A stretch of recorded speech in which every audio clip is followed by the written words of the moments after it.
Welcome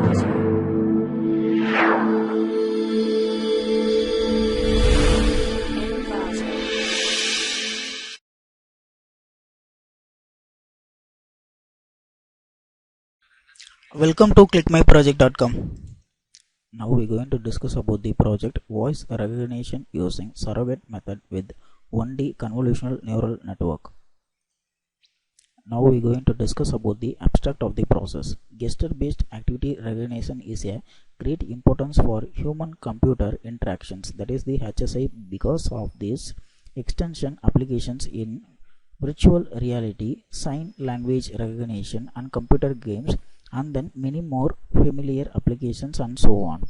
Many of the gesture recognition methods are based on the body of the work related to body pose and then structure of the texture, structure, whatever it is, based on that estimations only. The state of the art of the proposed method is began to use the recognition of the activity of the human nature based on the voice. In this project, the system has proposed a new voice capture from the dataset and then processed. Hence, in this process, we have considered the major three things as a module like feature extraction, classification, and performance. In the feature extraction, the voice-based feature will be extracted from the voice signal. Then during the classification, it will classify which type of input signal is there. So whether the person is in which conditions, which angry, whether we can estimate the which type of word we are using in that particular signal. So we have to classify these things in the classification stage. Then during the performance estimations, we can estimate the performance like accuracy to find out whether the process is working properly or not. Now we're going to discuss about the flow diagram of the process. This is the overall working flow of this process. The process consists of the module such as input signal, pre-processing, feature extraction, classification, and performance estimations. So first of all, the input signal is taken from the dataset. So the dataset consists of the voices of various signals. After getting any one signal from the dataset, the pre-processing will be carried out. In this pre-processing stage, the signal will be reshaped. So during the signal reshaped, if the length of the signal is more, means it will be reshaped into one particular sizes.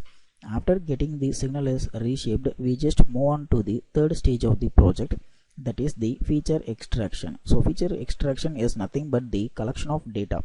So this is a kind of the signal. So we have to collect the data like an pitch, peaks, and then the intervals. So based on that, we are using one algorithm named as GLCM. So by using this algorithm, we can estimate the pitches and peaks values separately. So after extracting the features from the signal, we are just go to the classification stage. In this classification stage, we are using the convolutional neural network for the classification. So in this classification, it will classify which kind of voice input is there. So for example, when the voice input is 1, means it will recognize the 1 and then do the corresponding activities. After doing the classification, we have to find out the performance estimation. So the final stage of the project is the performance measures. So in this performance measures, we have majorly considered the performance parameters like accuracy. So accuracy is justify the process is efficient or not. If the accuracy is above, means the process is efficient. If the accuracy is low, means the process is inefficient. Because the reason is, if the accuracy is high, means error rate will be the low.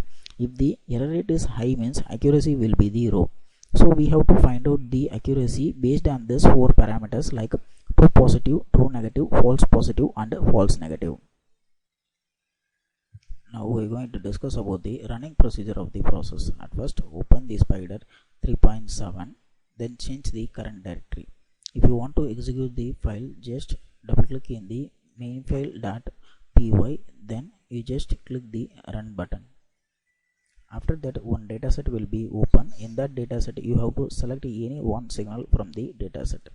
After the selection of the signal from the dataset, the corresponding process will be done automatically. Now the process was done. At first, the original data, that is the original signal, will be taken from the dataset. This is the original signal we have taken from the dataset. So after that, we have to pre-process the image data.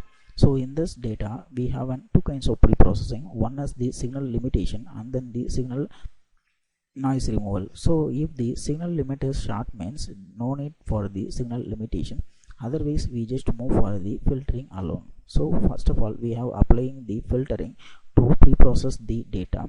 So after that, this is the final filtered signal. So you can see the difference between the just pre-processed data and then the filtered data. So after that we have to extract the features from the signals by using the CNN as well as the mean, standard deviation, variance, minimum and maximum for extracting the basic details from the signal. So after that we are applying the CNN model to testing and training the data. So this is the layer assignment of the CNN to extract the basic features from the signal. After the extraction of the features, we just move on to the classification stage. In this classification, it will recognize the which kind of input is there. Here we have giving the signal as 1, so it will recognize the signal as 1. So the recognized term is 1, that is the numerical 1. So after the recognition part, we just move on to the classification performance stage. So in this classification performance, we are going to estimate the accuracy and error rate. So this is the overall accuracy we have achieved in this process, 99.2%. So the universal proportional is error rate. So the error rate will be the inversely, so around 0.8 something is the percentage of error rate. Thanks for watching this video.